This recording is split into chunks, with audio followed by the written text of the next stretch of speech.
Hello everybody, welcome to the video. I want to give you a little bit of history about my relationship with Mario Kart. You've probably seen me make a video in the past about how Mario is not a very good thing for the kids, promotes animal abuse, plant abuse, you're killing turtles, killing mushrooms. But the thing is, sure, that's true for the mainline Mario games, the Mario Adventure games. But when you're in a kart and you're racing, it's a little bit different, you must admit.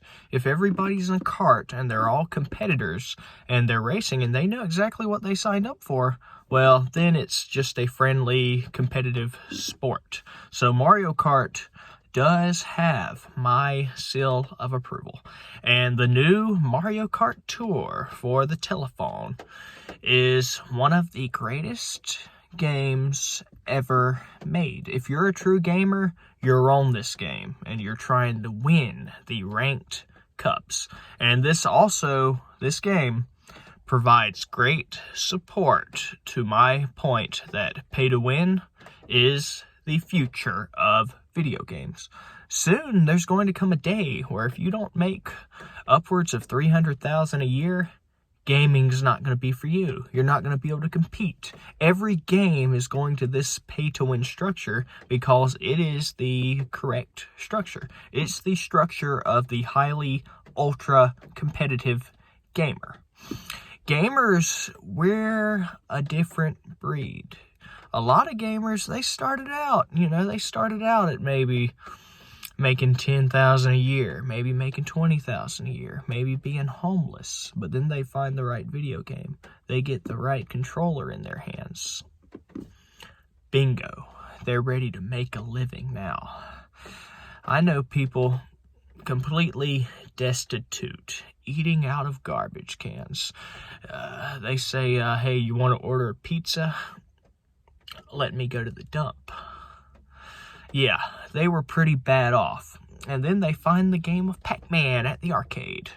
They start getting high score after high score after high score. Sure, they had to earn their quarters sometimes in malevolent ways, to say the least. But once they had that change in their pocket and they made their way to the arcade, they were masters of the Pac-Man world, and they rose to the top. They rose to prominence, and they became filthy rich off of video games alone.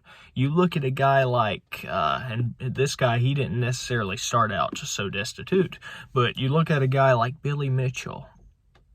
You watch that guy, you watch interviews of that guy, you look at what he's done, man,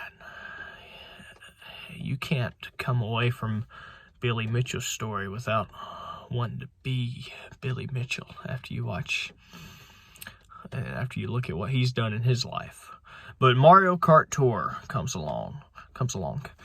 You buy a gold pass, you buy those ruby packs, and man, does it feel good to know there's free-to-play people. That's what they call themselves, and they think they're noble. They have this sort of, I guess, victim mentality, this complex in their head. They think they're noble because they're not paying money to be at the top of the leaderboard. But then you got someone like me. I'm buying these packs. I've got a gold pass, so I get access to extra awards.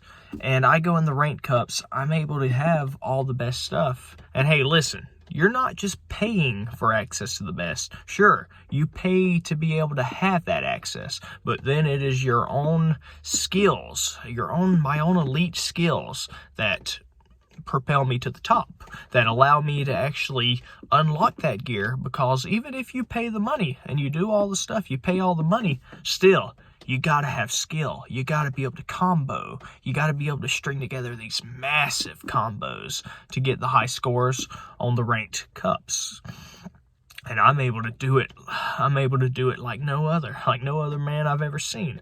I've looked up the YouTube videos of people doing Mario Kart Tour. I've looked at their strategies. I've seen what they do, and there's something that I do that can't even be put into a video. There's something that I'm able to do on Mario Kart Tour that just sets me above all the rest.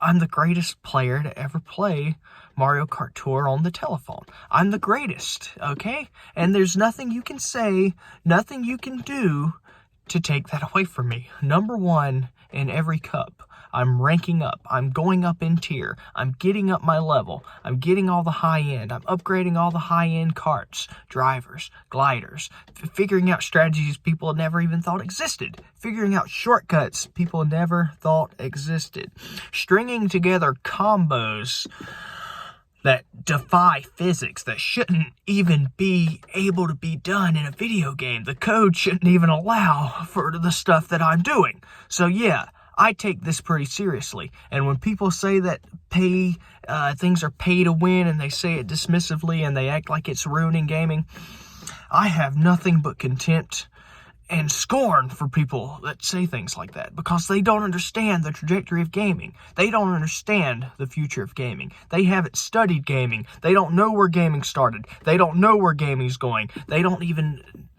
know why gaming is progressing the way that it is progressing. If you say pay to win isn't the future, and you're not going to like this, you're not going to like what I'm about to say. And yeah, this is going to be pretty tough, what I'm about to say. If you think pay to win isn't the future, you don't belong in the future.